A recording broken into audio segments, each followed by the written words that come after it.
we have so many employees that have come in and said, wow, like this is an incredible environment. Like, you guys actually care what we care about. And Mm-hmm. not only us, but like how our families are doing, like an extension. And so like there's a lot we got to do, Nick.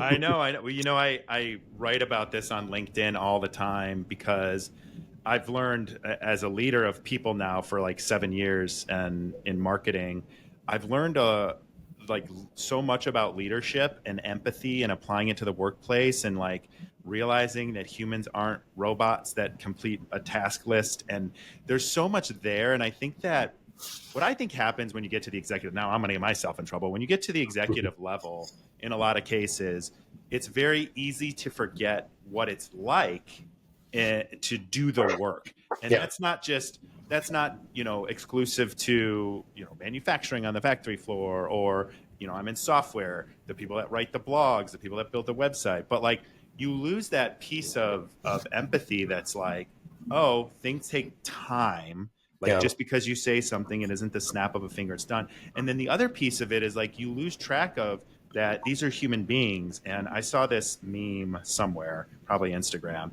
and it was like, if you can only give 60% that day and you give 60% that day to your job, you've given 100%. And Yeah. I think like that mindset is something that executives and leaders in general need to bring into the workplace, is that like you don't know what your employees have going on in their Yeah. personal life and how it could be impacting their ability to execute their job. So like give them a little empathy, like listen to them, create an environment where they don't have to necessarily overshare, but it's okay to say like, you know what, this is not top of mind for me right now, Yeah. or this, I've got something going on and I need to, I can't concentrate today, or whatever that is, and just like Yeah. open those doors of communication. Because and a lot of companies fake it. I think a lot of them are like, we Yeah. are Oh, we do here it. for your, Yeah. We have yeah, a great culture. Check it out. We have a great culture. No, we have a great culture. And they get in, yeah. they're like, where's the culture? Where's the culture? Where's the empathy? Like you Yeah. said, one of the, I try to lead by being a servant leader, right? Servant leadership. I like that. And empathy is definitely in my daily vocabulary with especially all my department heads and directors. Because a lot of those people, and I've said in a few speeches that I do internally with the employees and the team members, and a lot of people are struggling, as you said, and no one knows about it. So give everyone a little empathy and grace. Like that's Yeah. the common theme around that. Like nobody, Love that. some people share it right in the workplace.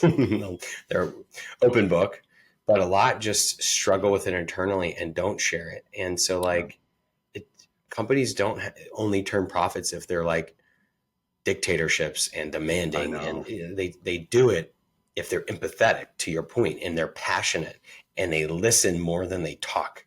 It's It's a so big true. problem. That is so true. I always say in marketing, and I didn't come up with this, but like amazing things happen when you like listen to the customer. Amazing things happen when you listen to your employees. It happens when you listen to your partner. It happens when you listen to your friends, and you can really build like a genuine connection with people that way, as Yeah. opposed to the manager, employee, or whatever, subordinate, however you want to word it. Yeah. How do you, as a founder and a CEO, like how do you maintain that sort of employee first mentality?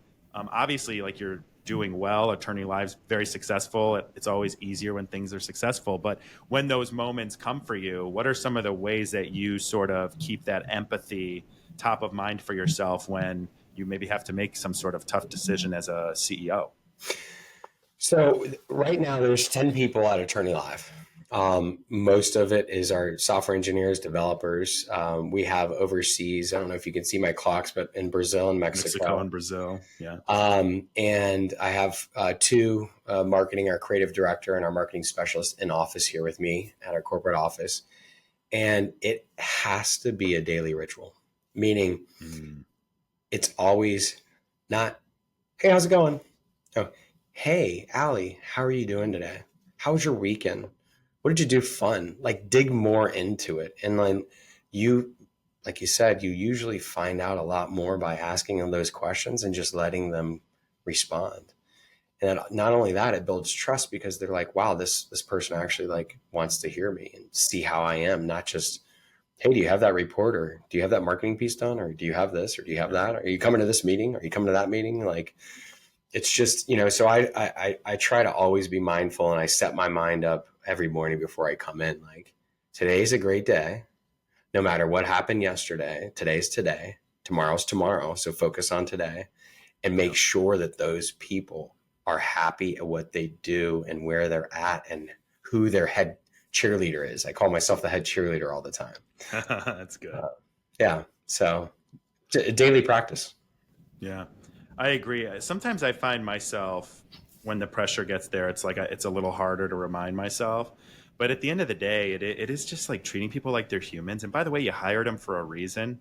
Right. And that doesn't mean they're going to always do everything right, perfect, or the way you want it. But like, give them a chance to grow, give them a chance to learn and ask the right questions and get that human connection. Actually, that reminds me, one thing that I do, and I haven't done it at this job I'm at now, but have you heard of like Myers-Briggs or the 16 Yeah. personalities test? Oh, yeah. Yeah. So I've done that with my teams where I have everyone run through that test and then put together like a slide of the things that they were surprised about, the things that were true, the things that were wrong. And then we would discuss like ways of working around that with people. Yeah. And it was always so good at like building sort of that connection to know a little bit about like who's an introvert, who's an extrovert, who handles conflict with direct communication versus, maybe you pat it a little bit and you sandwich it, or, like you learn these things. And then all of a sudden you're able to have like a much more aligned conversation because you're communicating with each other in the way that each other prefers to communicate and succeeds through communication. And it's just it's just like listening and learning about one another. So I'm glad you mentioned that, Nick. We just got back from a leadership retreat last Wednesday, Thursday, and came back Friday. And Kate Ekman was our speaker that we flew in from California. She told me, because I texted her about our podcast episode last week going live, and she was like, "Oh, I'm actually out with JJ right now." I was like, "Very cool, that's awesome." So, and we did a strengths finder test too. So everybody took it before, and it characterized all your different strengths.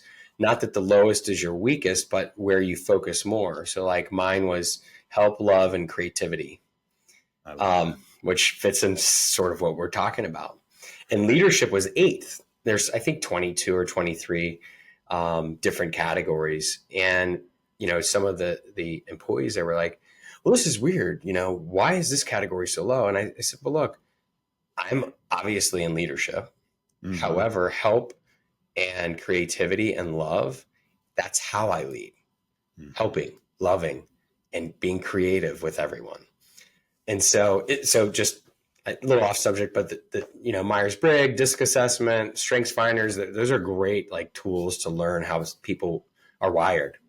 Yeah, I completely agree. And again, if you can, one thing as a leader, I think is important for other folks to know too, is you have to lead people by like the way they need to be led. And that's a hard thing too, because I'm very hands off and I'm kind of like, let me support you. Let me remove barriers for you. Let me guide you when you need it, but don't let me force anything on you.